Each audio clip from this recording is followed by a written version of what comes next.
As the saying goes, the car says a lot about the driver. A car like a 35 Ford Coupe demands a driver just as classic. In this episode of Cars and Skateboarding, a timeless car for an equally timeless skater.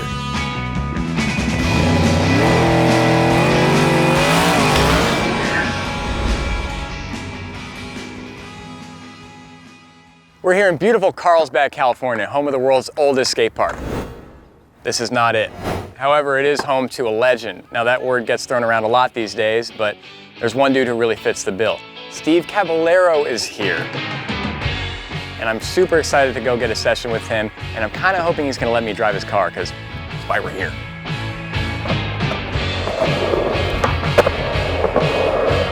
Hey, what's up, Alec? What up, Steve? How are you, man? Good, man. How are you? I'm good, man. I'm good. Excellent. Well, I'm super excited to check out your car, but do you mind if we get a little session in first? Let's do it. All right.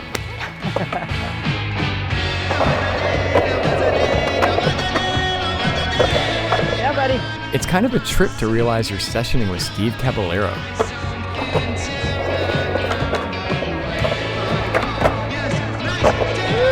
I normally wouldn't want this to end. Ooh. Yeah. But I seriously can't wait to see his car. All right, Steve, tell me about your car. It's a 1935 Ford Coupe Deluxe. In 1935, Ford gave us the first V8 for the masses.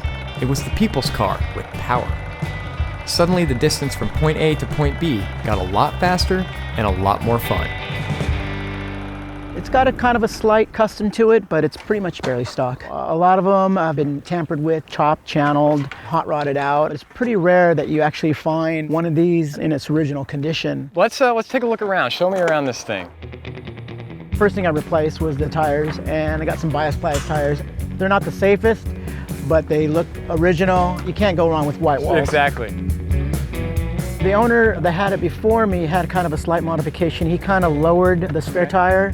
And if we open it up, you can see the huge trunk space in here. Oh, wow. Is that burlap on the back of the seats? Looks like an old potato sack. I love seeing that because that's indicative of the time. Do you want to check out the motor? Yeah, absolutely. Opening a hood on a car like this should be a spectacle.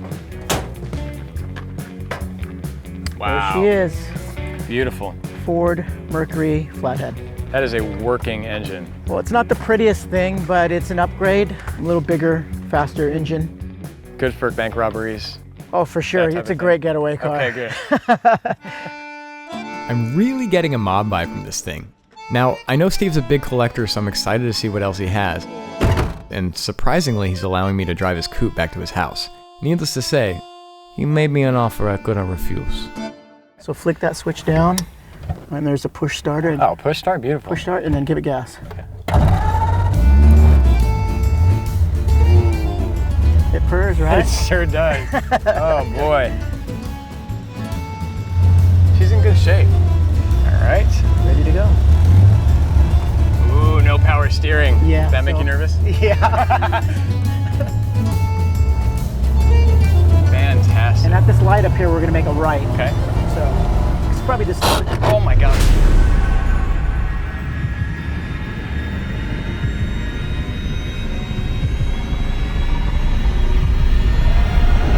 Oh my God, I'm sorry. I'm That's all the way okay. down. Up and right? Oh, there you go.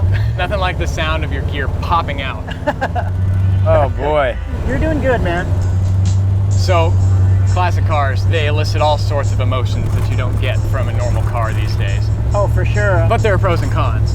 You're kind of crossing your fingers sometimes if it's going to start or if it's going to break down. Okay. So I love my classic cars, but I also like a normal updated car. I know it's going to start. Like my very first car was a 73 914 Porsche, and wow. You know, I got kind of tired of having my dates, you know, can you get out and push because it doesn't want to start. So that's why I ended up, you know, getting a modern that's car. a good way to end a date. Yeah. I'm now going to ask you maybe the most polarizing topic we have today. PT Cruiser. Tell me about your experience with the PT Cruiser. I had a 2001 PT Cruiser. It was probably the worst car I've ever bought, and it had the worst turning radius as well. Oh no! But it had that classic car look, and that was my gateway to buying old Fords. Nice. And now you're a Ford guy. Oh, totally. Through and Ford through. all the way. All right, good to know. But man, what a beautiful car. This is quite an experience. Thank you. Fantastic. Let's just listen to that. Wow, that was all time. Thank you, Steve. You are That was very amazing. welcome. Now, you said something earlier while we were driving, and I kind of didn't believe you, so I'm going to get out and check. Okay. There's no keyhole on this side of the door. So in 1935, Ford believed so strongly in chivalry that you had to access the car from the passenger side and let your lady in first. Yeah, if you were a gentleman, you opened the door for your lady first, you That's know? incredible, man. All right, pay attention, boys. When you're taking your lady out or your dude, open the door. Yeah, be a gentleman. Well, welcome to my home. Wow. All right, Steve Cab's house. Sorry, I shouldn't say that to your face. This is amazing. Steve's passion for collecting classic things extends beyond cars to his massive collection of vintage skateboards from the 1960s. Do you have a favorite one? This right here is a Ray Brown Automotive Tuck and Roller. An automotive company made this. Yes. Wow. How rad is that? Steve's a full-on gearhead, but he loves his bikes too. He has a 1944 Harley Flathead 45 and a custom-built 52 Triumph pre-unit 650. I'm a fan of old American-made Indian motorcycles, and I thought that we could build a custom Triumph to look like an old Indian from the 30s. This is a show bike. This is one of a kind, and I love it, man. While I can appreciate everything about his bikes, I am way more excited about things with four wheels, which leads us to the final piece of Steve's collection. Steve's 1965 Ford Econoline truck screams classic. With its faded Rangoon paint, pinstriping, and red line tires, it's another vintage car that suits him perfectly. To me, it looked like a little Hot Wheel. I doctored it up with some cool rims and some red line tires, and it totally gave that Hot Wheel look. You know? It's got basically a flat six Ford motor, one of the smallest motors, and it's actually inside the cab, so it's like a cab over. So you're telling me when you sit in this thing, it's cab over, cab over? Basically. So this thing's beautiful. You let me drive the 35 Coupe for some reason. Can I drive this thing? Well, this one's a little bit more trickier than the 35. It's 3 on the tree. Okay. You gotta have a little finesse because it grinds from first to second. But Okay. I tell you what, let's go ride some dirt bikes, and we'll see how you do on that. And then if you pass the dirt biking test, and I'll let you drive the truck. You're serious?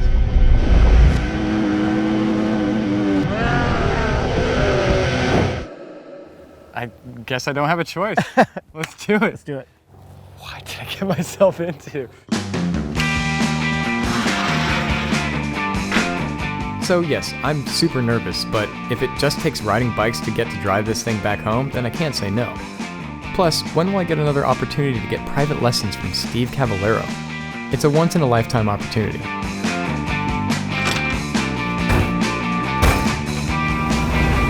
Yeah. You got some power?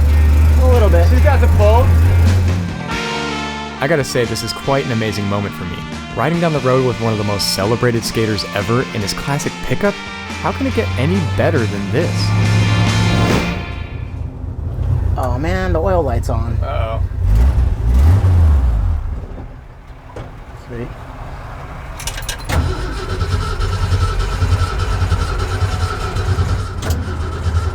There's a turnout up there if you want to do that. Yeah.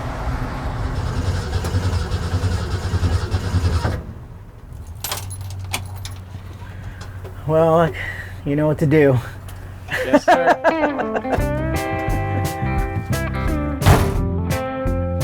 Well, that's the reality of owning a classic car. They get more beautiful with age, but they've earned the right to be temperamental. Even though we broke down, this day turned out to be awesome. Instead of just talking cars and skateboarding, I got a chance to learn about the man behind the wheel, a legend's fascination with all things classic and timeless that make him who he is. I love things old. Classic. And plus, I'm glad I didn't have to prove myself on a dirt bike. You're doing great, Alec. Thanks for watching Cars and Skateboarding. We'll see you next time.